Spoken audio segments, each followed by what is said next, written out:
We're all familiar, I imagine, with Benjamin Netanyahu, the Prime Minister of Israel. Not the first time he's been that. We've talked about him before, usually in the capacity of his horrible, fascistic governance. He's responsible for a lot of terrible things in Israel and in Palestine. I think that a good way to get a read on his politics and priorities are the fact that he has actually given money to Hamas, the pro-Palestinian terrorist organization, because he wanted to subvert more politically minded civil governance in the Palestinian territories and make sure they're being repped by a radical group, which makes it easier for him to justify violent actions against the Palestinians broadly, which is not good. He gave money to Hamas. I'll Google that as well. Netanyahu funding Hamas. So this is a very, very, very classic, how do you screw over the little guy move? Well, one of the best ways that you can do this is if you make sure that the unstable terrorist group in the region is given money and power, you sow division and you give them the ability to act as the de facto operative leader of the Palestinian rights movement, which means that you can delegitimize all advocacy for Palestinian rights. Do you guys remember when we as a community raised $350,000 for the Palestine Children Relief Fund and multiple people, including David Pakman, speculated that this money was going to Hamas? It didn't, but people speculated that because, well, an effort has been made to make Hamas the only institutional power in Palestine. So, Netanyahu, not a great guy. There are actually like a million reasons that he's not great, but let's try to hem in on what's relevant to this. You might recall that he's actually on trial at the moment. He's on trial for corruption. He is very corrupt. In spite of him being on trial for corruption, he became Israel's prime minister again in late 2022. That's weird. It seems as though the evidence against him, evidence that he is corrupt, is overwhelming. From my understanding of a complicated legal situation, it seems extremely clear that he is guilty of many of the things of which he is being accused.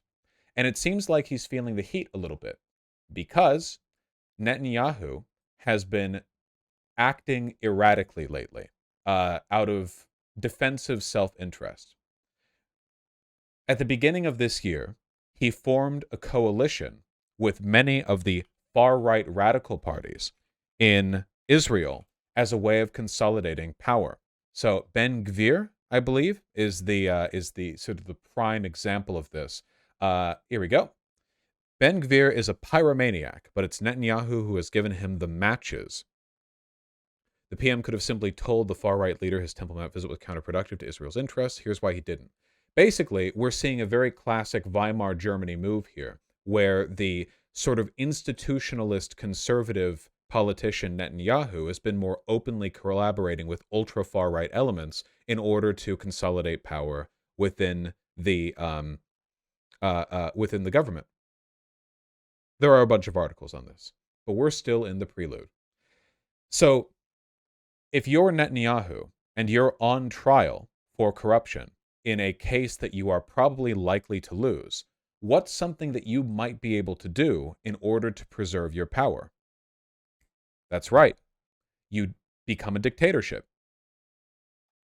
This is an article from Lawfare, which describes, in part, a series of changes Netanyahu is pushing for to the Supreme Court of Israel.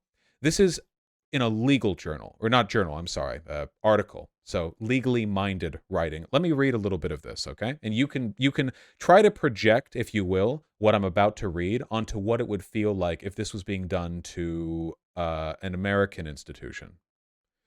The era of reasonable government in Israel, defined by a reliance on the Reasonableness Doctrine as a grounds for judicial review of executive branch decisions, may soon come to an end. Currently, Israel relies heavily on legal institutions to curb the power of the executive and legislative branches, both of which are controlled by the same political coalition. Recent proposals to change Israel's judicial system proposed by its newly elected government, we know who that is, seek to weaken these checks and balances, including severely limiting the power of the Supreme Court to review Knesset legislation, that's their legislator, changing the judicial appointment system from a predominantly professional system to a predominantly political one, and weakening the position of the Attorney General and other governmental legal advisors. The proposed annulment of the Reasonableness Doctrine would remove another set of important checks and balances on executive power, limiting the extent by which the legal system protects human rights and good governance. Or to summarize that, basically, Netanyahu controls the executive and legislative branches, and he's trying to nix out the judicial one. The judicial branch has the power to check the decisions of the executive and legislative, and he is trying to stamp that out. An end to the Reasonableness Doctrine, for those of you even a little bit familiar with law, is insane. The Reasonableness Doctrine is like a cornerstone of basically every legal system that's even remotely Western in origin. It is like a foundational principle of so many of the decisions that we make when it comes to how we should legislate and what judicial review is sort of expected to do. And he's basically just trying to weaken and fill with his own puppets the judicial branch. Now, we might be used to attacks on our democracy here in America leading to absolutely nothing because Americans are all gigantic cuckolds and we don't hold protests for anything, for any reason. You know, like the French will march down, to Congress over nothing. But here in America, we just sort of passively accept this. But these proposed changes to their judicial system are actually so massive that they're causing an economic crisis in Israel. The shekel has seen an 8% decline in an incredibly short time. That's a lot, by the way. And investment is being pulled out of Israel because the writing is on the wall that Netanyahu is literally just going to turn it into a dictatorship. Like, this isn't like a minor thing. This is a massive shift. Top venture capital fund calls on its companies to move most cash out of Israel. Citing judicial overhaul and illiberal policies, Bessemer Venture Partners warns of a new era of instability ushered in by an unrestrained government. Do you guys understand how unstable the horizon has to be for companies to withdraw investment because they're afraid of illiberal policies and dictatorships? Companies love illiberalism and dictatorships. Like, you have to really be projecting some bad times ahead if it's leading to stuff like this. One of the major investors in the Israeli high-tech sector, Bessemer Venture Partners, issued a stark warning Sunday evening, that's just 3 days ago now, to its companies in Israel that they should consider moving cash and foreign currency out of the country's banking system. Since 2007, they've invested over $1 billion in some of Israel's leading high-tech companies. In a letter addressed to its companies, the fund's managers noted the government's plan to push through a drastic legal overhaul, warning that Israel was entering a new period of instability that is being characterized not by the unstable coalitions of the last 4 years, but the unexpected policies of an unrestrained government. In its first 6 weeks in power, the government regularly ignores the opinions and warnings of experts, including economists, bankers, investors, and business owners. Instead, it calls for the imprisonment of certain critics and attacks the media. But, like, again, we're essentially talking about their executive and legislative branch being controlled by either Nazis or people sympathetic to them. I mean, it's Israel, so not Nazis, Jotsis, if you will. Ultra far-right fascists with strong ethnic opinions on what type of people should be allowed in Israel and which type shouldn't be. We'll just say that. And they are fully consolidating behind this. I mean, I don't even know how to fully convey the severity of the situation just in pure economic terms. Companies do not withdraw billions from their investments over nothing. This is seen as like a pivotal. Corporations will leverage less money than this on Nestle's practices in Africa or on Latin American death squads. We are talking about a a fearsome prophecy of what is to come. And there have been protests. About 160,000 people demonstrated in Tel Aviv Saturday night against the Israeli government's plans to weaken the country's judicial system. Crowd expert Ophir Greenbaum Liron told CNN, this would make it one of the biggest single demonstrations yet against the legislation. That's right, this would make it one of the biggest single demonstrations yet against the legislation that has been in the works for weeks, no longer. They are really going ham over there. No sound. That's unusual. That's... well, whatever you like. You might notice there are lots of people there. You might, if you... Oh, sure.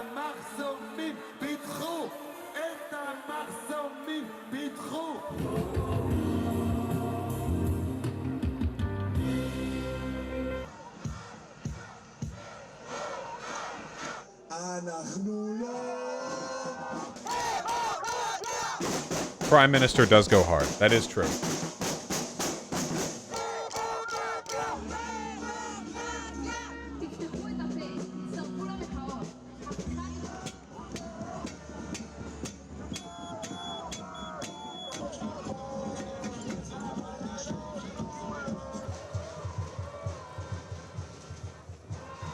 We came to demonstrate. Tens of thousands of protesters travelled from across the country, gathering outside Israel's parliament, the Knesset, for a sixth week to demonstrate against controversial judicial reform plans. Many believing the new right-wing coalition government's decisions will steer the country away from democratic values and the rule of law. I'm protesting for my children, I'm protesting for this country, I'm protesting for the country my father fought for, my brother fought for, my uncle died for. Let's not critically examine the fighting that Israelis had to do to get the territory they have right now. Echoing that sentiment is opposition leader and former Prime Minister Yair Lapid. We will not hide in the houses as they try to turn Israel into a dark dictatorship. They will not shut us up. The reforms would allow the Knesset to re-legislate laws struck down by the Supreme Court, overrule the courts with a simple majority, and influence the appointments of judges. Well, we've seen people from all sectors of society here, teachers, artists, dancers, people from the LGBTQ community and the tech industry as well. She remembered the cue. But they're all here with the same message. They say they're concerned about the future of this country. The danger is that the Supreme Court would lose its independence and will not. While we were filming, things got heated, as we'd seen a few times between. Oh my god! Fucking nerd! Oh my god! As we'd seen a few times between protesters and government supporters. The scenes weren't much different inside the Parliament building. Insults were exchanged between the ruling party and opposition members. After several hours of deliberation, a committee approved the judiciary reform bill's progress to be voted on in Parliament in the coming days. Prime Minister Benjamin Netanyahu says the proposed changes are needed to rein in an already powerful judiciary. His supporters have also dismissed the protests as a refusal to accept the election result. We said from the beginning we want to negotiate, we want to have a wider support for the bill, but it takes two, and I hope the opposition, some of the parts of the opposition cannot acknowledge the fact that they lost the election. Israeli President Isaac Herzog and his US counterpart Joe Biden have urged both sides to come together and build a consensus. So far, there appears to be little room for negotiation. The next few days, though, will prove vital. Sarah Khairat, Al Jazeera, West Jerusalem. Yes, as Robert Heim points out, Netanyahu is currently in coalition with a group that is literally designated as a foreign terrorist organization. It was removed from the U.S. terror blacklist last year, but it's still on the specially designated global terrorist list. It's basically just an extremely far-right, anti-Arab political bloc in Israel. You know, basically all of them are anti-Arab. You know, but sometimes they're more anti-Arab than others. Kahanism gained no political legitimacy until the April 2019 Israeli election. As a result of the Israeli political crisis, then Prime Minister Benjamin Netanyahu attempted to gain extra seats by appealing to Kahanist voters by making a deal with the Jewish Home to have them run on a joint list with Otzma Yehudit as the union of right-wing parties.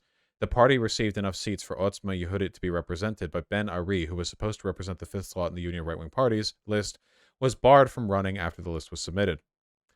Otzma Yehudit eventually saw parliamentary representation in 2021, when Itamar Ben-Gvir won a seat as part of a joint list with the Religious Zionist Party.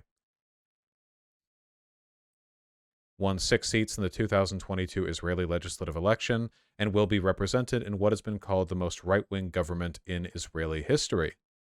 In November 2022, after a memorial event for Kahane attended by Ben-Gvir, the U.S. State Department hosted a press briefing saying, "Celebrating the legacy of a terrorist organization is abhorrent. There is no other word for it. It is abhorrent." So in case you were wondering how far things have gotten, the U.S. State Department has had a briefing denouncing the political wings that Netanyahu has formed a coalition government with. The U.S. State Department, which has historically been a very pro-Israeli organization, considering the fact that there are a military base in the Middle East. But they are so bad that the U.S. State Department had to step out and go, okay, this is actually disgusting. You know how bad that is? Anything more substantial than finger waving? Well, the U.S. State Department does not have any official authority, I'm afraid, to disband Israeli coalitions. Yeah, there's not really much hopium to this, I'm afraid. It seems like the bill is going through. Netanyahu's coalition seems to be pretty on board with doing this. They can protest all they want, but the coalition controls both the executive and the legislative branches, I think, by a convincing margin. So whether or not things are actually going to be stopped, you know, I don't actually know. Hold on. Netanyahu approval rating Israel. Do we not have approval ratings in Israel? Can we trust that rating? What rating? We don't have a rating. Too low to find. I wish it was as simple as that. I actually can't see any approval ratings. I just see, like, vote totals. Looks like Israel's national security minister has a portrait of a guy who did a mass shooting on Arabs. Yeah, Ben-Gvir. This is the guy that we just talked about. Yeah, this was the guy associated with the far-right terrorist org. See? A party which espouses Kahanism and anti-Arabism won 6 seats in the 2022. Yeah. Is this a preview of America in 2024, 2028? Probably. At the very least, it's a warning sign. I wish I knew some kind of approval rating. I know that he won the election, but this is the legislative election. Oh, that's right, Prime Minister. The legislative election is what we're looking at here. Well, Benjamin Netanyahu's party, the Likud, got 23.41% of the votes. What is the full coalition? Oh, well, 6 hours ago, there was a New York Times article saying Netanyahu's grip loosens amid Israel turmoil. So that's cool, I guess. I can't read it because of the fucking paywall, but it says splits have emerged in the coalition. I guess we'll see how things develop. EU diplomats were surprised by Netanyahu's lack of coalition control. European officials in Israel expected Premier to have more influence over the far right. Wednesday discussed rising violence. Surprised by Netanyahu's perceived inability to rein in his far-right coalition partners. Whoa, not being able to rein in fascists. Wow, that's crazy. Not that yet Netanyahu is not himself a fascist. Why would he rein that in when that's what he wants? Dark Excalibur, there is one of the biggest divides in politics is between the fascists who are sane enough to run a government and the fascists who are too insane to run the government, you know? Like, basically every American politician back in 1910 was a racist, but there is a pretty big difference between a racist who can put on a suit and tie, go in there, and do governance that at least somewhat keeps America afloat, and the kind of seething, frothing at the mouth Ku Klux Klan racist whose only position is their insane racial hatred and is actually incapable of any kind of governance outside of that. And that is consistently a problem. You mean like Trump versus DeSantis? I would say a better comparison would be McCain versus Trump, you know, or the neocons versus Trump, where there's been a strong fascist element in the Republican Party for a long time, and Trump, like, and the MAGA crowd represents a move towards people who aren't just very conservative, who aren't just anti-democracy, but are also like so committed to those principles that they're bad at governance, like really bad at it. They're not competent enough to govern. Elite IDF intel unit veterans threatened to boycott reserve duty over legal overhaul. Damn. Leaning on intelligence experience, former members of Unit 8200 say they've identified telltale signs of Israel at risk. Our enemies rub their hands together in glee. That's a pretty big deal. Well, again, we'll see how it goes. Do you think McCain was anti-democracy? I don't think that McCain was personally anti-democracy, but Republicans have been responsible for the erosion of our democracy for a long time. Going back to Reagan would be one of the clearest examples. Reagan was like a fully like corporatist, nothing matters except the bottom line dollar, super ultra racist, homophobe set. Like, he's really, really, really bad. He didn't weather at America's political institutions in the same way that, say, Trump does by openly attacking them.